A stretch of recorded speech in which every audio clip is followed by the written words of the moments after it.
Ok, muito boa tarde. Aqui estamos nós, mais uma vez, para termos um tempo joia com a palavra de Deus aberta, porque é um privilégio para cada um de nós podermos abrir a palavra e poder pensar com Deus.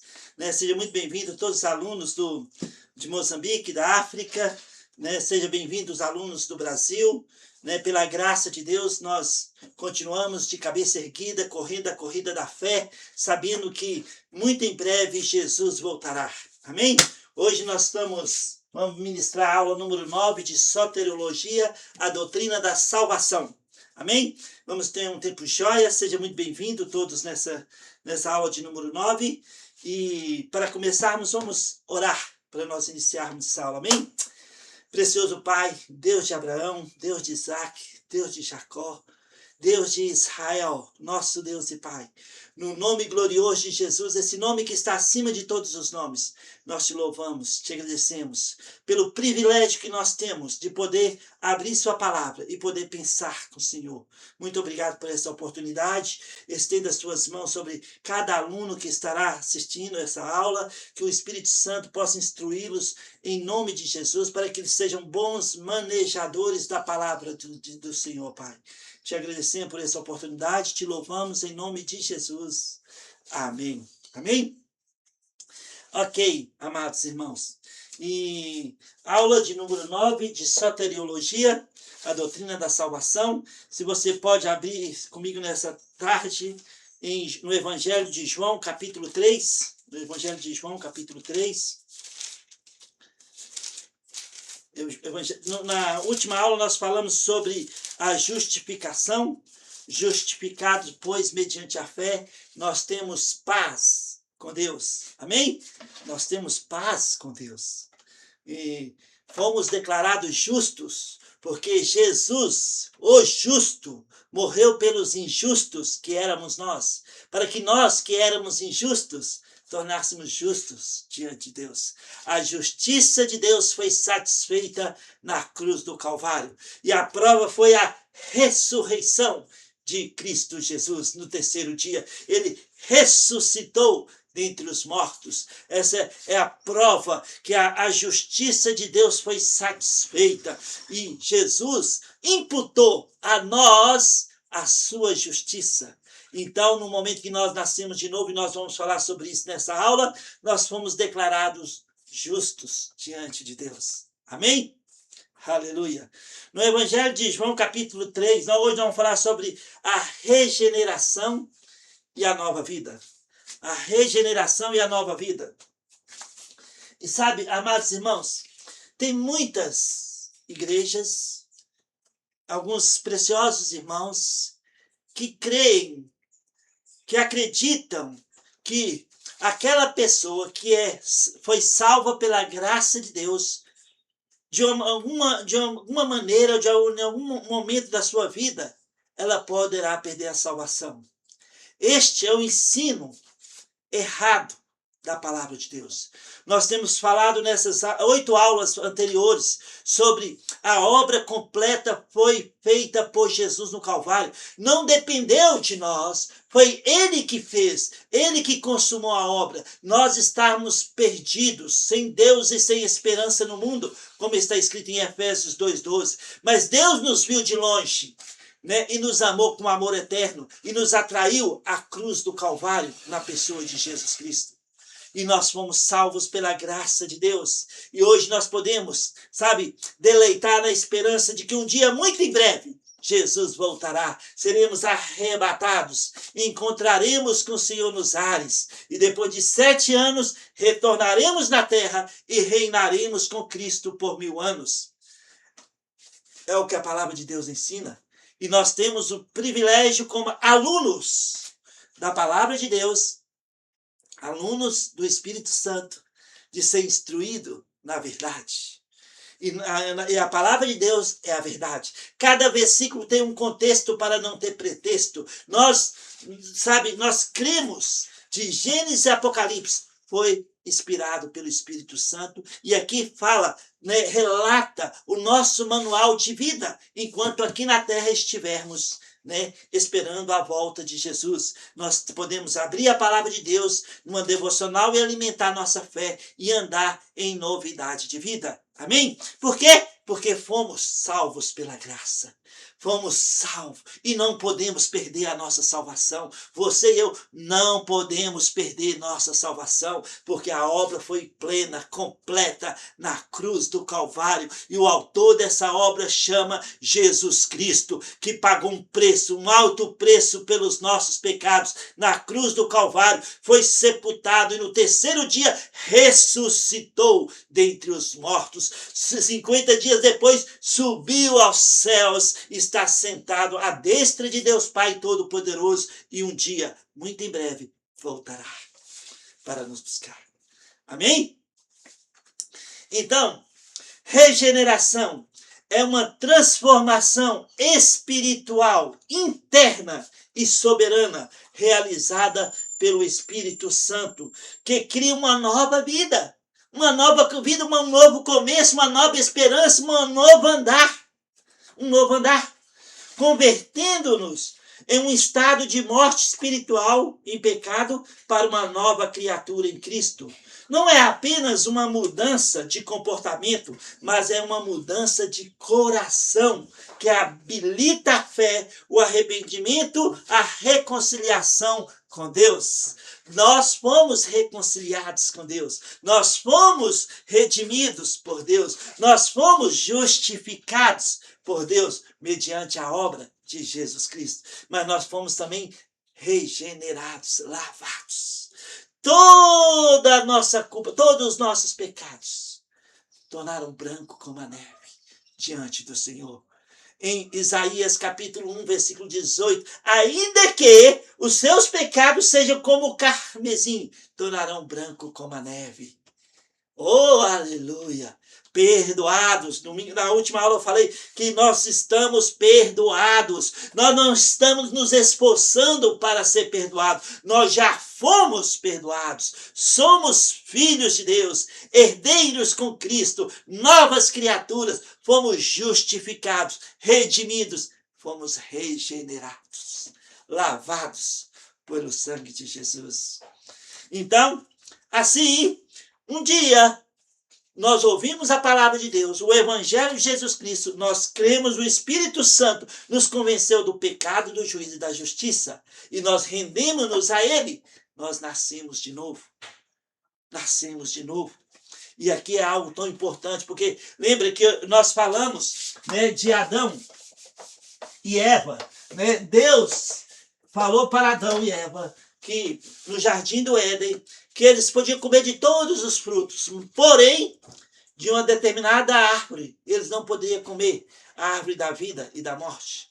Eles não poderiam comer o fruto, porque no dia que eles comessem daquele fruto,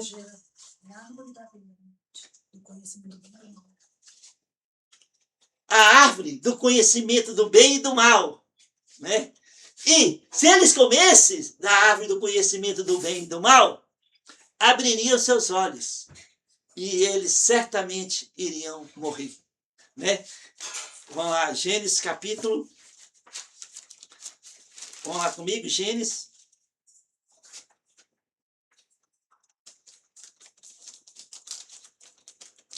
Capítulo 3. Capítulo 3. Está escrito o seguinte.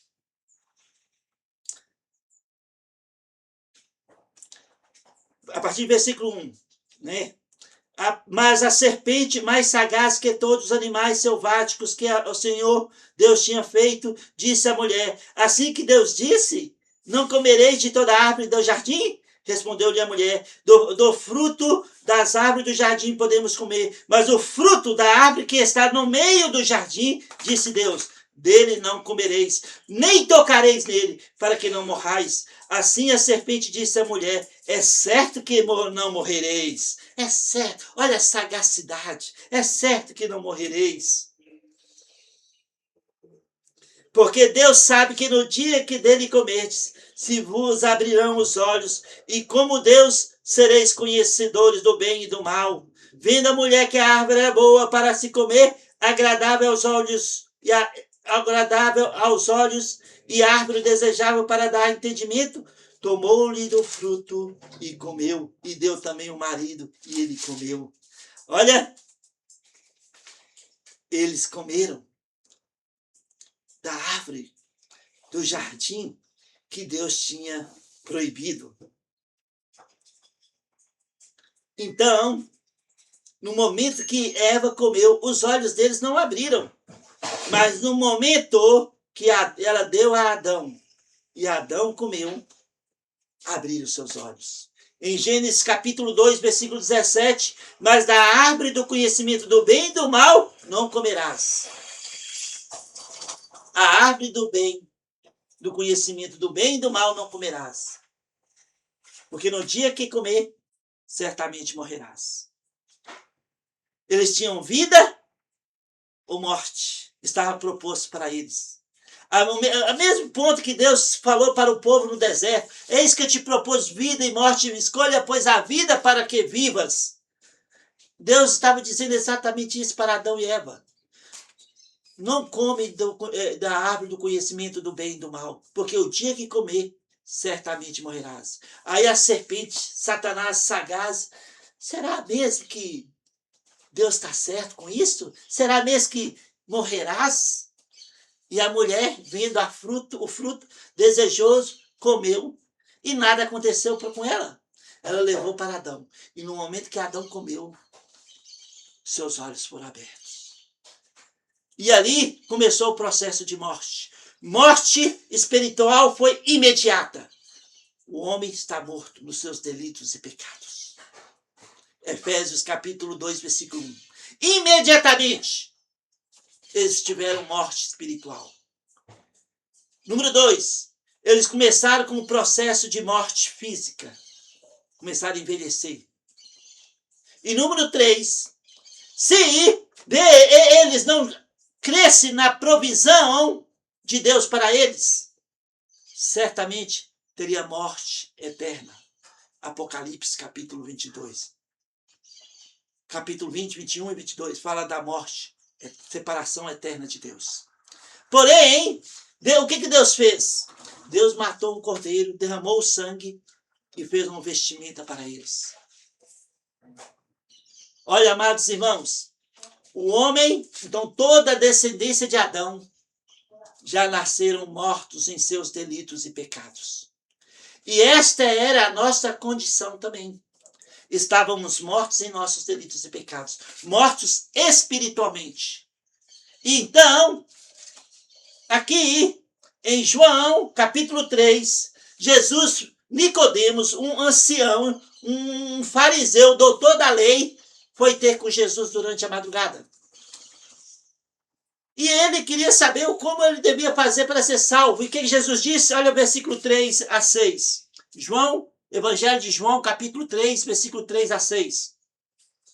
A isto respondeu-lhe Jesus: em verdade te digo que, se alguém não nascer de novo, não pode ver o reino de Deus. Perguntou-lhe Nicodemos: como pode um homem nascer sendo velho? Pode, porventura, voltar ao ventre materno e nascer segunda vez? Respondeu-lhe Jesus: em verdade te digo, quem não nascer da água e do Espírito não pode entrar no reino de Deus. O que é nascido da carne é carne. O que é nascido do Espírito é Espírito. Então, ó Nicodemos, importa-te que tenha de nascer de novo. Ou seja, nascer do Espírito. Nascer do Espírito. Aqui no novo nascimento, João 3, 3 a 6, é a necessidade absoluta de uma transformação espiritual interior, operada pelo Espírito Santo. É o Espírito Santo que nos convence do pecado, do juízo e da justiça. E nós que estávamos mortos em nossos delitos e pecado, Deus nos deu vida. Uma vida espiritual. Somos homens e mulheres nascidos de novo, espirituais. Cada um de nós. E assim, nós temos a garantia da eternidade com Deus. Jesus ensina que o nascimento físico, carne, é insuficiente. É preciso renascer espiritualmente para se tornar vivo para Deus. E nós estamos vivos para Deus porque nós nascemos de novo. Nós abrimos mão da nossa vida e permitimos que Jesus tornasse a nossa vida. Então não mais eu vivo, mas Cristo vive em mim. Gálatas 2:20, que nós vamos falar lá na frente nessa aula. Então somos homens e mulheres nascidos de novo. E aqui, os principais pontos aqui de João 3:3-6. Número 1, a necessidade imperativa tem de nascer de novo. Se não nascer de novo, o futuro é no inferno com o diabo e os seus demônios. Se não nascer de novo, o futuro é terrível. Tem de nascer de novo. E nascer espiritualmente. Jesus afirma que quem não nascer de novo não poderá ver o reino de Deus, destacando que a moralidade ou a religiosidade humana não substitui a conversão. Tem de nascer de novo. Lembra que Jesus citou um exemplo aqui para Nicodemos, assim como a serpente de bronze foi levantada no deserto por Moisés, e todo aquele que fosse mordido pela serpente, se mirasse para a serpente de bronze, viveria. Então, a serpente abrasadora estava mordendo as pessoas, os judeus no deserto, elas estavam morrendo em pouco tempo. Então, Deus mandou Moisés fazer aquela serpente de bronze, e todo aquele que era mordido, se virasse para a serpente de bronze e olhasse para ela, viveria. Aí Jesus diz, importa que o Filho do Homem seja levantado, assim como Moisés levantou a serpente de bronze no deserto. Então, todos aqueles que olham para Cristo, que se rendem a Jesus Cristo, nasce de novo, se tornam uma nova criatura, um filho de Deus e tem a garantia de vida eterna. Nós vamos falar mais sobre isso. Então, é imperativo nascer de novo. A natureza do novo nascimento não é um processo físico ou reencarnação. Não. Para com isso, hein, irmãos. Né? O nascer de novo é uma mudança radical do alto. No grego é anotem, realizada pelo Espírito Santo.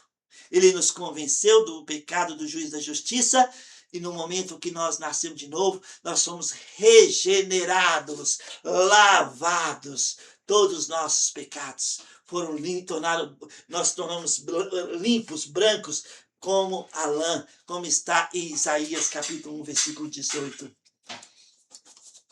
A distinção entre carne e espírito, que Jesus fala aqui para Nicodemos. Jesus contrasta o que é nascido de carne, físico, natural, né? Com o que é nascido do espírito, espiritual, sendo o último necessário para a vida com Deus. Nós, no primeiro nascimento nosso, nascemos mortos por causa de Adão. Todos descendentes de Adão nasceram mortos em seus delitos e pecados. Mas, porém, contudo, Deus amou você e eu de tal maneira que deu seu Filho unigênito, o Cordeiro de Deus, que foi na cruz e pagou um preço alto, o seu precioso sangue, pelos nossos pecados. Fomos redimidos, fomos justificados e fomos regenerados, lavados com todos os nossos pecados. Agora nós somos novas criaturas, cada um de nós. Temos a garantia de vida eterna com Deus. E quem foi o agente dessa transformação? A renovação do coração não é obra humana. Eu já falei muito sobre isto. Mas sim do Espírito Santo, que age de forma livre e soberana e nos transforma de dentro para fora. De dentro para fora. Repitem comigo. De dentro para fora. E não de fora para dentro. Se fosse de fora para dentro, dependeria de nós. Mas pela graça de Deus, é de dentro para fora. E é o Espírito Santo que perscruta as profundezas de Deus. Em 1 Coríntios 2, versículo 10 e 11. Esse mesmo Espírito que perscruta as profundezas de Deus, nos selou em Efésios capítulo 4, versículo 30. Ele conhece toda a nossa estrutura. Por isso, quando nós falamos Pai, em nome de Jesus, há uma conexão imediata entre nós e Deus, porque o Espírito Santo perscruta as profundezas de Deus e nos selou no mais profundo, no nosso corpo, no nosso íntimo, e Ele conhece a nossa necessidade, e mesmo quando não sabemos orar, Ele intercede por nós com gemidos inexprimíveis, como está em Romanos capítulo 8, versículo 26. Amém? Aleluia! Então o agente da transformação é o Espírito Santo. E o que ele usa? A palavra de Deus. A palavra de Deus. Cada versículo com seu contexto.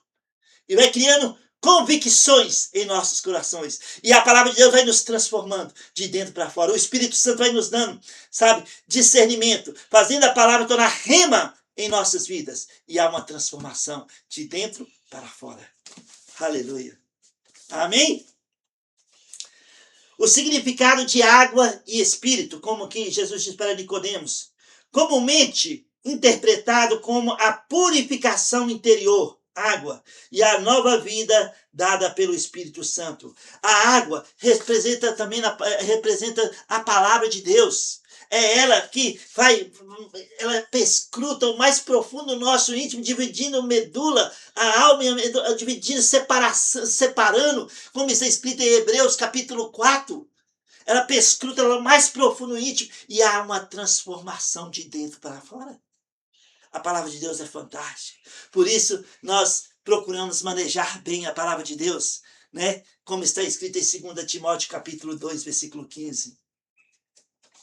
Então, sem essa transformação, o homem permanece em seu estado natural, morto espiritualmente, tornando um novo nascimento o único meio de salvação que dá garantia de vida eterna com Deus. A regeneração pelo Espírito Santo. Abre sua Bíblia comigo em Tito, capítulo 3. Tito, capítulo 3. Tito, capítulo 3. Timóteo, Tito, 1 Timóteo, 2 Timóteo, Tito, capítulo 3. Versículo 5. Está escrito. É gostoso, né? Quando nós abrimos a palavra de Deus, falamos assim, está escrito, está escrito, está escrito. Porque tira a responsabilidade de nós e coloca no autor da palavra de Deus, o Espírito Santo. E isso nos dá segurança para ministrar, nos dá segurança para servir, nos dá segurança para amar uns aos outros incondicionalmente, nos dá segurança de que o nosso futuro está garantido pela palavra de Deus. Aleluia! O nosso futuro é tão brilhante quanto as promessas de Deus para nossas vidas no dia que se chama hoje. E são 7.800 promessas e todas elas têm o sim e o amém do nosso Deus. Amém? Oh, aleluia! Então, Tito, capítulo 3, versículo 5 está escrito: não por obras de justiça praticadas por nós, mas segundo sua misericórdia, ele nos salvou mediante o lavar regenerador e renovador do Espírito Santo. Uau! Isso é fantástico, hein? Oh, aleluia! Grande é o nosso Deus. Aqui em Tito, capítulo 3, versículo 5, afirma que a salvação não vem pelas obras humanas, mas pela lavagem da regeneração e renovação do Espírito Santo. Essa obra divina representa o novo nascimento de João, capítulo 3, quando Jesus diz para Nicodemos, 3:5, onde o Espírito Santo transforma o pecador, tornando-o uma nova criatura e capacitando-o para viver a vida cristã. E aqui em Tito capítulo 3, versículo 5, né, sobre a regeneração, aqui fala sobre as misericórdias, não obras, olha lá, capítulo 5, não por obras da justiça praticada por nós, mas segundo a sua misericórdia. Lembra de Efésios 2? Vamos lá, Efésios 2. Efésios capítulo 2. versículo 1 a 4. Olha que fantástico. Eu já citei aqui nessa aula hoje. Efésios 2, versículo 1 a 4. Ele nos deu vida. Que vida é essa? Vida espiritual. Ele nos deu vida estando vós mortos nos vossos delitos e pecados, nos quais andastes outrora, segundo o curso deste mundo, segundo o príncipe da potestade do ar, do espírito que agora atua nos filhos da desobediência, entre os quais também todos nós andávamos outrora, segundo as inclinações da nossa carne, fazendo a vontade da carne e dos pensamentos, e éramos por natureza filhos da ira, como também os demais. Mas Deus, versículo 4, sendo rico em quê? Em misericórdia, por causa do grande amor que nos amou, estando nós mortos em nossos delitos, nos deu vida juntamente com Cristo, pela graça sois salvos. Efésios 2, versículo 1 a 5. Uau! Isso é fantástico, hein, amados? Uau!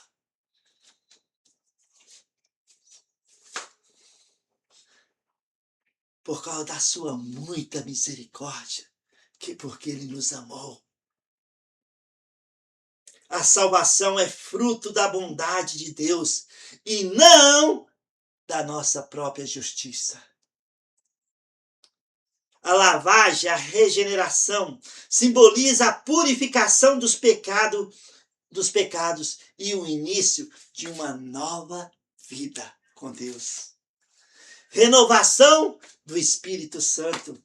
É uma obra contínua e poderosa que transforma a mente e o coração, tornando o crente mais parecido. Cada dia que nós submetemos a palavra de Deus, mais parecidos com Cristo Jesus. Uau! Oh, glória! Amém? A salvação, já falei sobre isso, foi uma ação trinitária. O Pai salva por meio do Filho Jesus Cristo, que executou a obra no Calvário, aplicando a salvação através do Espírito Santo derramado ricamente em nossas vidas, nos fazendo novas criaturas. Oh, glória! Resultado, a aula passada. Justificados pela graça, tornamo-nos herdeiros da vida eterna. O Espírito Santo regenera o pecador, porque este não possui a capacidade de se auto-regenerar, libertando-o da escravidão do pecado.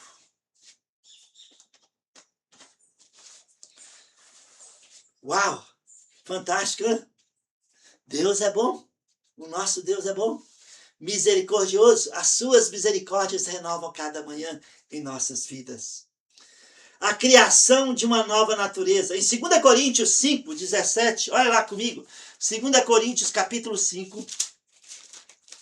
2 Coríntios capítulo 5, versículo 17. Está escrito. E assim, se alguém está em Cristo, é nova criatura. As coisas antigas já se passaram. E assim, se alguém quiser. Meu iPhone está começando ali sozinho. Perdão. Vamos ler de novo. 2 Coríntios 5, 17. E assim, se alguém está em Cristo, é nova criatura. As coisas antigas já passaram. Eis que se fizeram novas. Eis que fizeram novas. Você terá que baixar um. Eis que fizeram novas. As coisas antigas. E assim, se alguém está em Cristo, nova criatura é. Aqui em 2 Coríntios capítulo 5, versículo 17, afirma que se alguém está em Cristo e nós estamos em Cristo, nova criatura, uma nova criação, novo começo, uma nova esperança, uma nova vida espiritual, uma nova vida com Deus. As coisas antigas já se passaram. já se foram. Todo aquele andar, toda aquela inclinação para a carne que nós tivemos no passado, já se passaram. Eis que nós somos novas criaturas, filhos de Deus. Isso significa que a união com Jesus promove uma transformação radical de essência, não apenas comportamental. O velho homem, pecado, orgulho, hábitos antigos é substituído por uma nova vida pautada na reconciliação com Deus. Em alguns pontos chaves aqui de 2 Coríntios 5,17. Em Cristo. Olha lá. E assim, se alguém está em Cristo, significa que a transformação é exclusiva para quem está unido a Jesus, vivendo em dependência e comunhão com Ele. Nós estamos unidos em Cristo Jesus,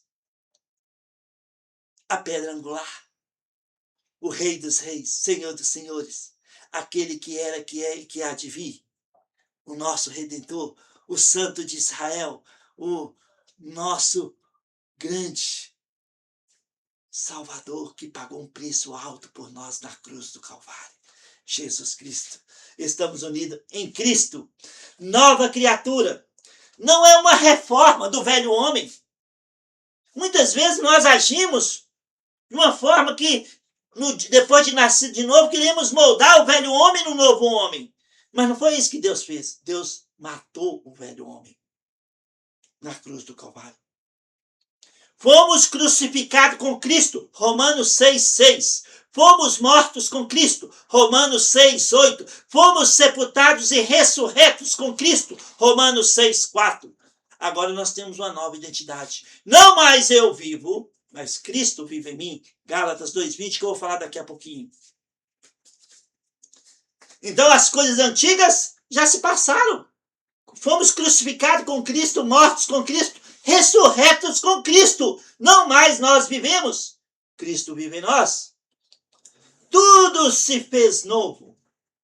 Tudo. As coisas antigas passaram. A velha natureza, o amor ao pecado, o orgulho e a autojustificação morreram com Cristo.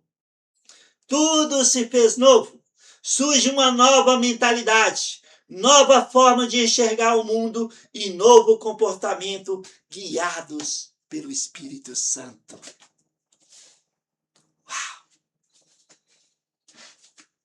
Isso é maravilhoso, hein?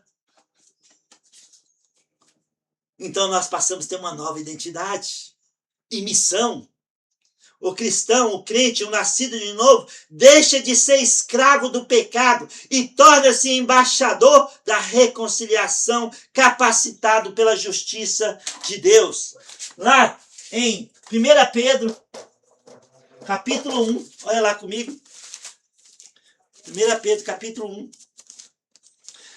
Versículo 18, sabendo que não foi mediante coisas corruptíveis, como prata ou ouro, que foste resgatados do vosso fútil procedimento que vossos pais vos legaram, mas pelo precioso sangue, como de cordeiro, sem defeito e sem mácula, o sangue de Cristo. 1 Pedro 1, versículo 18 e 19. A palavra aqui para resgatados, é a mesma palavra que dá o sentido de redimidos, né? Por exemplo, em Romanos 3, redimidos é agorazo, comprado no mercado de escravidão. Em Gálatas 3,13, redimidos ali quando Jesus se tornou maldição no nosso lugar. Redimidos ali é comprado no mercado de escravidão do pecado. E aqui em 1 Pedro, capítulo 1, versículo 18 e 19, não é agorazo nem exagorazo. É a palavra no grego para redimido, lutro. E significa comprado no mercado de escravo e não é mais comprado no mercado de escravo do pecado e não é mais passível de venda. Lutrou, resgatados. Lutrou, comprado no mercado de escravo do pecado, e não é mais passível de venda. Não somos mais passíveis de vendas. O preço foi pago. Não foi ouro, não foi pedra preciosa, mas sim o precioso sangue de Jesus. Foi para a liberdade. Foi que Cristo nos libertou. Gálatas capítulo 5, versículo 1. Foi pago a nossa dívida. Nós temos uma carta para a liberdade. Não somos mais passíveis de venda. Não somos mais passíveis de ser escravizados. Fomos libertos. Fomos salvos pela graça de Deus.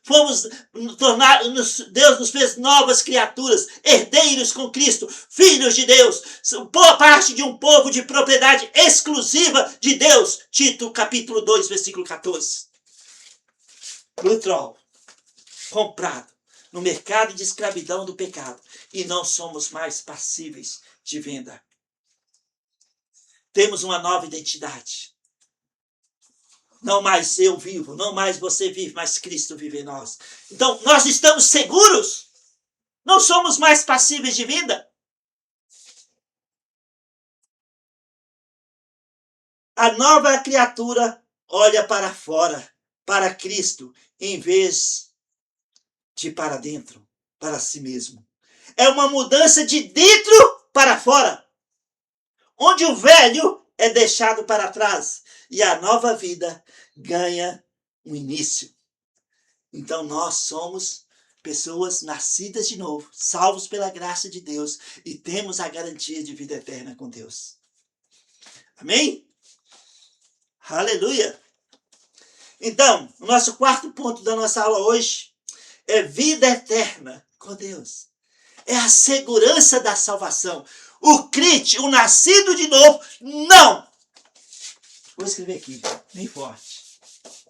Irmãos, o crente, o nascido de novo,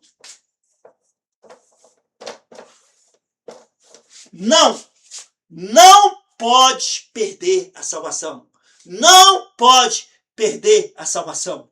O verdadeiro nascido de novo não pode. Nós estamos falando aqui desde a primeira aula.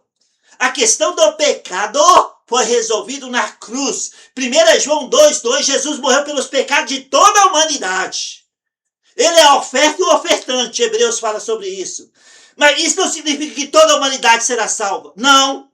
Mas todos aqueles que creem na oferta que Jesus se entregou na cruz do Calvário, a sua própria pessoa, o sangue derramado, aquele que crê em Jesus, ele é perdoado e tem a garantia de vida eterna. Jesus disse: quando for levantado da terra, atrairei todos a mim mesmo. Em João capítulo 12, versículo 31 e 32. No João capítulo 12, versículo 27, Jesus diz: com este propósito eu vim para esta hora. Jesus resolveu a questão dos pecados. Eis o Cordeiro de Deus que tira o pecado do mundo. João 1, 29, quando João Batista viu Jesus, disse: eis o Cordeiro de Deus que tira o pecado do mundo. A questão do pecado foi resolvida. Significa que nós não pecamos mais? Nós ainda temos a velha natureza, o velho homem, que está morto, mas nós muitas vezes ressuscitamos. Inclinamos para a carne. E a inclinação para a carne é morte. Morte. Como está em Romanos capítulo 8. Quando nós pecamos, nós não perdemos a salvação. Nós perdemos a comunhão com Deus. O livro de 1 João fala de canonia, de comunhão. Quando nós pecamos, nós perdemos a comunhão com Deus e que nós confessamos, essa comunhão é restaurada. Não está falando de salvação. Se dependesse de nós para sermos salvos, para garantir nossa salvação, ninguém seria salvo a não ser Jesus Cristo. Nem Paulo. Paulo disse em Romanos 7, miserável homem que sou, quem me livrará deste corpo? Mas graças a Deus, por Cristo Jesus. Capítulo 8, versículo 1. Agora, pois, nenhuma condenação há para os que estão em Cristo Jesus. Então, a salvação é um ato soberano de Deus na cruz do Calvário, consumando a obra em nosso benefício. Não depende de nós. A comunhão é outra coisa, é outro estudo, viu, irmão? Nós estamos falando de salvação, soteriologia. Amém? Ok? Eu vou mostrar um exemplo que eu já dei em pneumatologia. Vou dar esse exemplo aqui hoje também sobre a garantia da nossa salvação e eternidade nessa aula também. Então, 1 João capítulo 5. Olha lá, 1 João capítulo 5. Lembra que eu falei que 1 João fala sobre canonia, né? Fala sobre comunhão. 1 João capítulo 5, versículo 11 a 13. Olha o que está escrito. Abre a sua Bíblia aí. Tem de abrir, irmão. Abre a Bíblia. Está escrito. Está escrito. 1 João capítulo 5, versículo 11 a 13. Está escrito. E o testemunho é este, que Deus nos deu a vida eterna, e essa vida está no seu Filho. Aquele que tem o Filho, tem a vida. Aquele que não tem o Filho de Deus, não tem a vida. Estas coisas vos escrevi, a fim de saberdes que tendes a vida eterna, a vós outros que credes em o nome do Filho de Deus. Então, João está falando que, olha, quem tem o Filho, quem tem Jesus, tem a vida. Quem não tem Jesus, não tem a vida. Essas coisas vos escrevi, vocês que têm Jesus, que vocês têm a vida eterna. O que significa tem a vida eterna? O que significa? Tem a vida eterna. O que significa isto? Tem a vida eterna. Tem! Aquele que tem Jesus, tem! É uma afirmação, é imperativo aqui para nós. Tem! Isso não dá espaço para, talvez, se perseverar, se fazer alguma coisa, se pecar. Não, tem! Ou a pessoa tem ou não tem. Ou ela tem a vida eterna ou não tem. Ou ela tem Jesus ou não tem. Ou ela é nascida de novo ou não é. Não tem meio termo. 1 João capítulo 1 fala sobre isso. Verdade e mentira. Preto e branco. Não tem como misturar.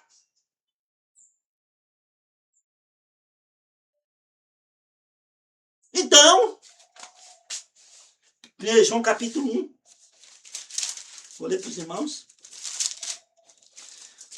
Versículo 5. 1 João capítulo 1, a partir do versículo 5. Ora, a mensagem que da parte dele temos ouvido e vos anunciamos é esta, que Deus é luz e não há nele nenhuma trevas. Se dissermos que mantemos comunhão com ele e andarmos nas trevas, mentimos e não praticamos a verdade. Se, porém, andarmos na luz como ele está na luz, mantemos comunhão uns com os outros, e o sangue de Jesus, seu Filho, nos purifica de todo pecado. Se dissermos que não temos pecado nenhum, a nós mesmos nos enganamos, e a verdade não está em nós. Se confessarmos nossos pecados, ele é fiel e justo para nos perdoar os pecados e nos purificar de toda injustiça. Então não tem meio termo aqui. Ou você tem a vida eterna, ou você não tem. Se você tem a vida eterna, o que significa ter a vida eterna? É algo eterno. Não tem como você perder. Se você perdesse a salvação no momento que pecasse, talvez você teria a vida eterna. Não é isso que está escrito, não. Você tem a vida eterna. Todos nós que nós somos nascidos de novo. Aquele que tem o filho, tem a vida. Aquele que não tem um filho, não tem a vida. Estas coisas vos escrevi para que saibais que tendes a vida eterna. Ponto.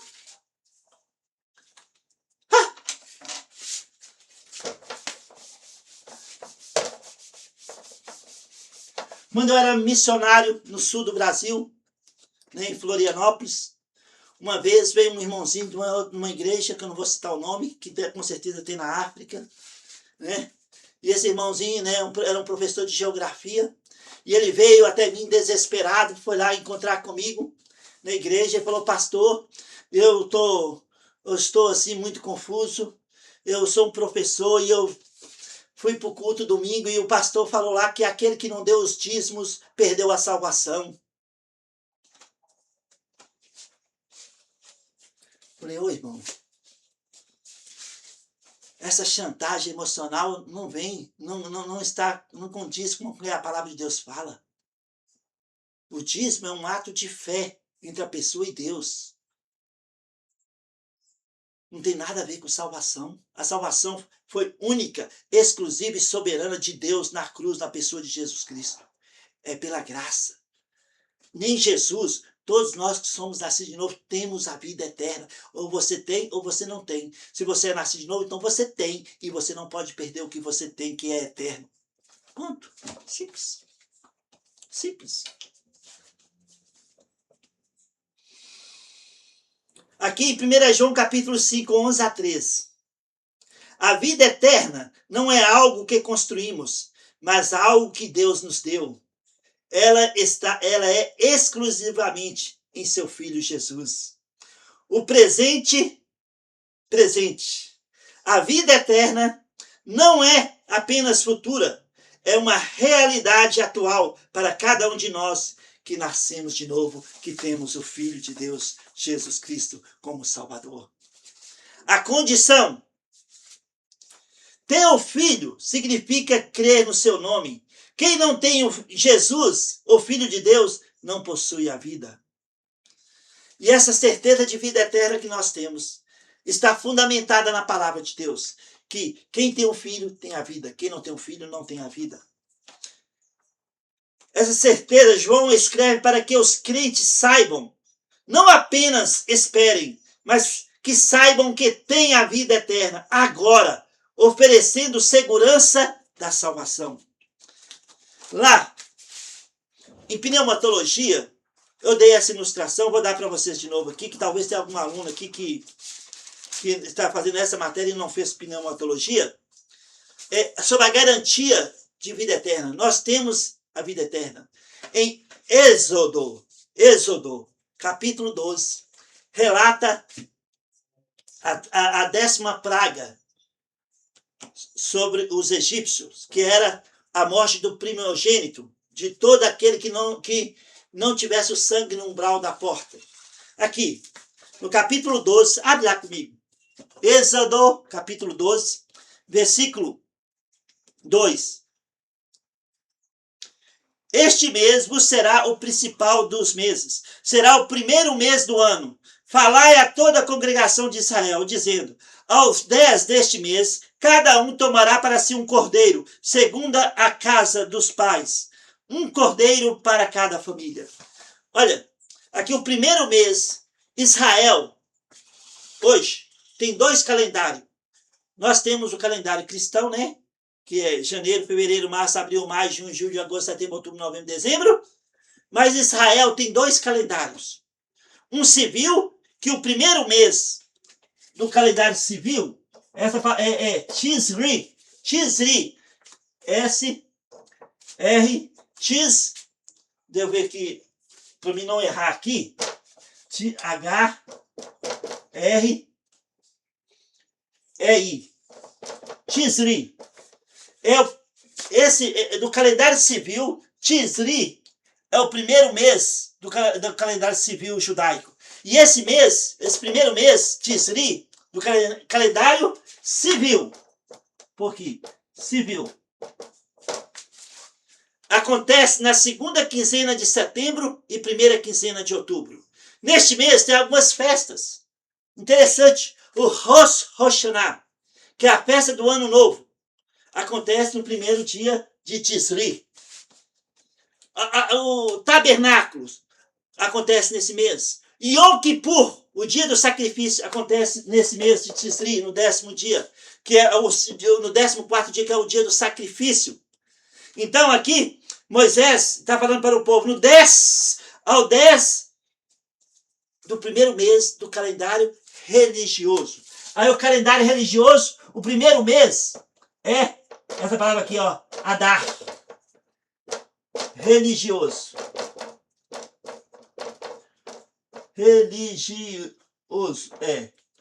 Então, Tisri é o primeiro mês do calendário civil hebraico. Adar, e aqui, em Êxodo capítulo 12, é Adar, o Abib babilônico, é o primeiro mês do calendário religioso. Aqui acontece algumas das principais festas. O Pessah, a Páscoa, no 14º dia. Aqui fala que no 10º dia o cordeiro tem que ser preso, sem mácula, e no 14º dia ele vai ser imolado. No primeiro mês do calendário religioso, Adar. E quando acontece esse primeiro mês religioso? Adar é na segunda quinzena de março, primeira quinzena de abril. Então, no calendário religioso, Tisri é o 7º mês. Mas no calendário civil, Tisri é o primeiro mês. E Adar, no calendário religioso, é o primeiro mês. E aqui está falando de Adar. Olha lá. Falai aos filhos de Israel, aos 10 deste mês, cada um tomará para si o cordeiro, segundo a casa dos pais, um cordeiro para cada família.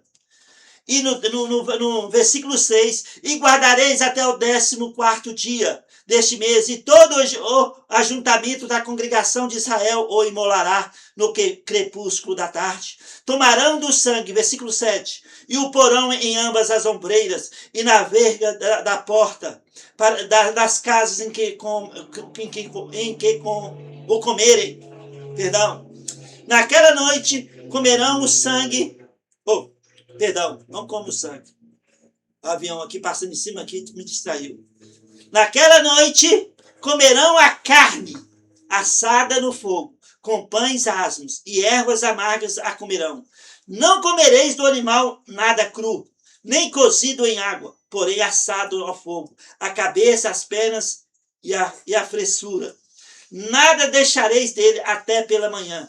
O que, porém, ficar até pela manhã, queimoloeis. Dessa maneira o comereis. Lombos cingidos, sandálias no pés, cajado na mão. Comeloeis à pressa. É a Páscoa do Senhor. Porque naquela noite passarei pela terra do Egito, e ferirei na terra do Egito todos os primogênitos, desde os homens até os animais. Executarei juízo sobre todos os deuses do Egito. Eu sou o Senhor. O sangue vos será por sinal nas casas que estiveres. Quando eu vi o sangue, passarei por vós, e não haverá entre vós praga destruidora, quando eu feri a terra do Egito. Este dia vos será por memorial, e o celebrareis como solenidade do Senhor nas vossas gerações, e celebrareis por estatuto perpétuo. Então, deixa eu apagar aqui. Entenderam aqui sobre o calendário civil e religioso?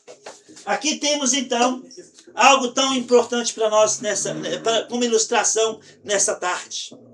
Então, o anjo da morte ia passar naquela noite, no Egito. Na casa que tivesse o sangue no umbral da porta, o anjo não entraria.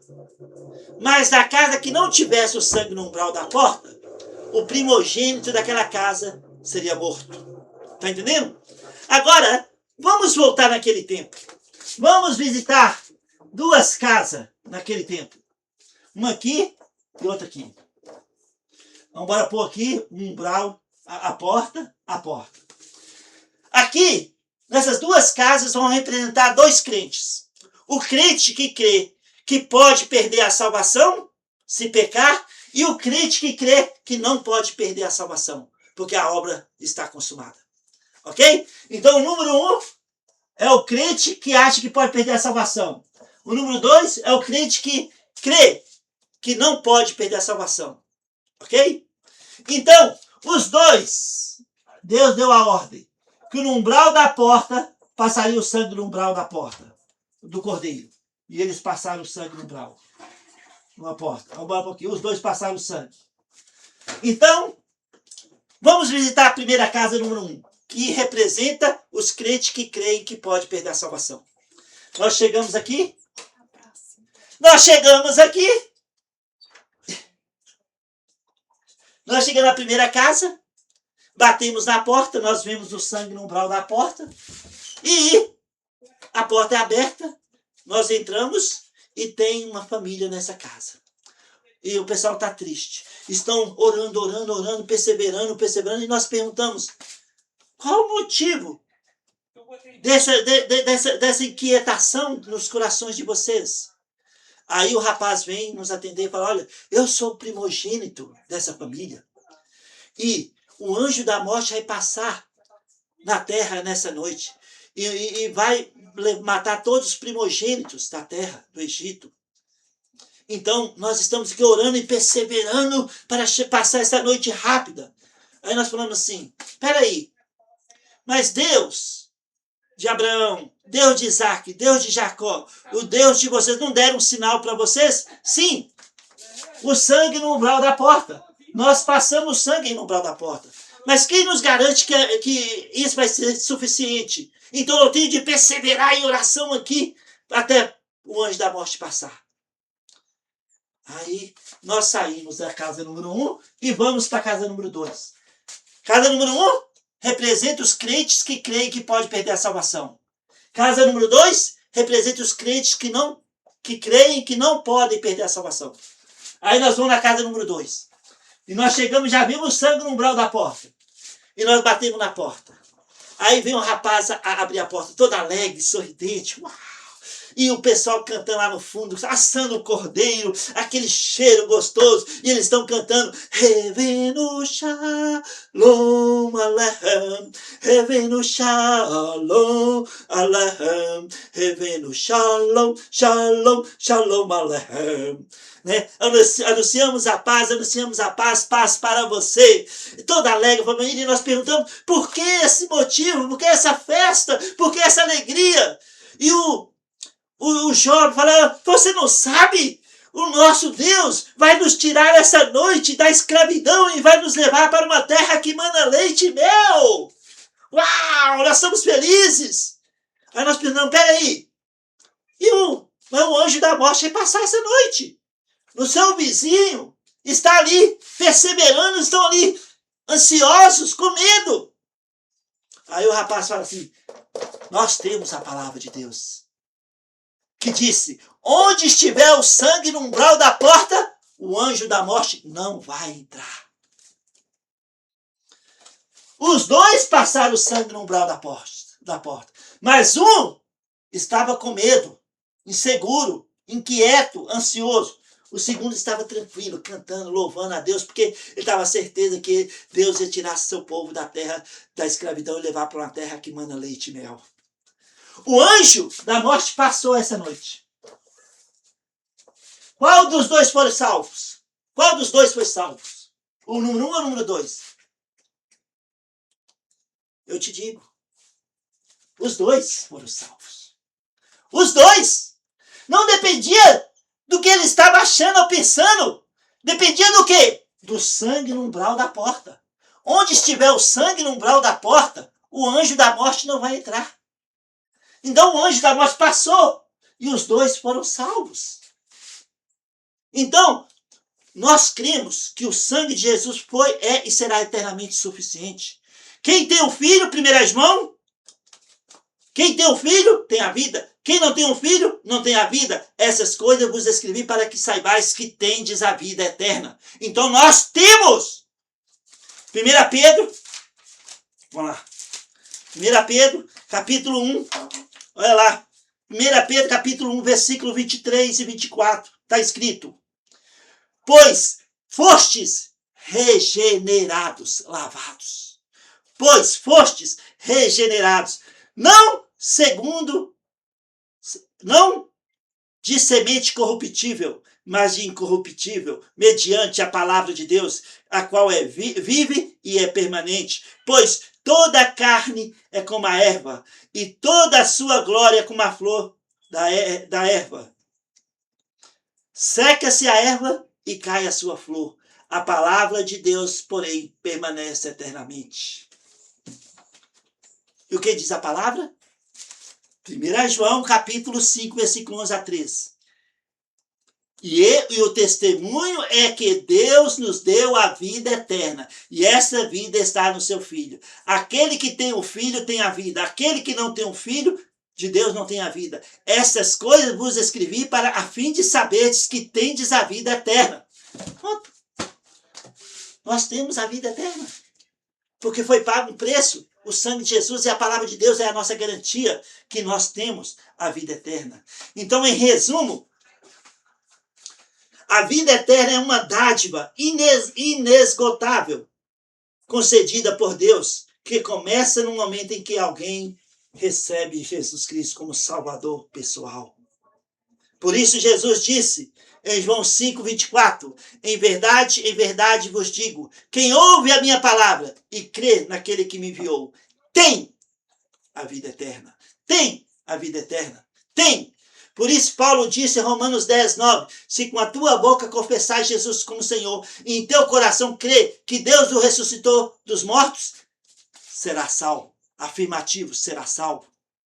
Então, nós temos a palavra. De qual casas você está representando hoje? A número 1, está inquieto, inseguro, sem saber se é salvo? Ou você está na casa número 2? As duas têm o sangue no umbral. O sangue de Jesus foi, é e será eternamente suficiente para garantir a vida eterna para todos aqueles que são nascidos de novo. Amém? Amém. A nossa união com Cristo, aí eu falei no início que ia falar, Gálatas 2:20. Agora, logo, já não sou eu quem vive, mas Cristo vive em mim. E esse viver que agora tenho na carne, vivo pela fé no Filho de Deus que me amou e a si mesmo se entregou por mim. Gálatas 2:20 descreve a essência da vida cristã como uma união mística com Jesus Cristo, onde o crente, tendo a sua velha natureza crucificada com Cristo, passa a viver não pelo ego, mas pela fé e presença ativa de Jesus Cristo em si mesmo. É uma troca de identidade e vida, sustentada pelo amor sacrificial de Jesus. Lembra? Romanos 6:6, crucificado com Cristo. Romanos 6:8, mortos com Cristo. Romanos 6:4, sepultado e ressurreto com Cristo. Gálatas 2:20, não mais eu vivo, mas Cristo vive em mim. Temos uma nova identidade. E o ponto-chave aqui da nossa união com Cristo, fui crucificado com Cristo. Gálatas 2:20. Fomos crucificados com Cristo, morte da velha natureza. Significa que a antiga natureza pecaminosa e a dependência de obras para a salvação morreram com Jesus na cruz. Não sou eu quem vive, mas Cristo vive em mim. Cristo vive em mim. Nova identidade. O centro da vida mudou. Não é mais o eu egoísta, mas a vida de Jesus operando em nossas vidas. Vivo pela fé no Filho de Deus, dependência contínua de Jesus Cristo. O centro da vida mudou, né? A vida cristã diária é sustentada pela confiança na fé de Cristo e no seu sacrifício, não por esforços próprios, mas pela obra consumada por Jesus. Me amou e se entregou por mim. A união é baseada no amor pessoal e sacrificial de Jesus. Colossenses 3:4. Estamos escondidos em Cristo e Cristo em Deus, e quando Ele manifestar, nós manifestaremos com Ele em glória e poder. Em resumo, essa passagem ensina que a vida cristã é viver em Cristo e ter Cristo vivendo através de nós, dispensando a confiança na própria força e abraçando a graça de Deus, dependendo da graça de Deus, não de esforços humanos, não da nossa capacidade, mas sim da graça de Deus. Amém? Então fomos regenerados, lavados pelo sangue de Jesus. Fomos justificados pela fé no sangue de Jesus. Fomos redimidos. Fomos resgatados. Lutrol, comprado no mercado de escravidão do pecado. E não somos mais passíveis de venda. Somos salvos pela graça de Deus. E nós temos a garantia de vida eterna com Deus. Amém? Amém? Que Deus abençoe você, que Deus abençoe sua família. Vamos em frente pela graça de Deus, porque dentro de pouco tempo aquele que vem virá e não tardará. Que Deus abençoe você, que Deus abençoe sua família, em nome de Jesus. Aqui para fora. Tá vindo para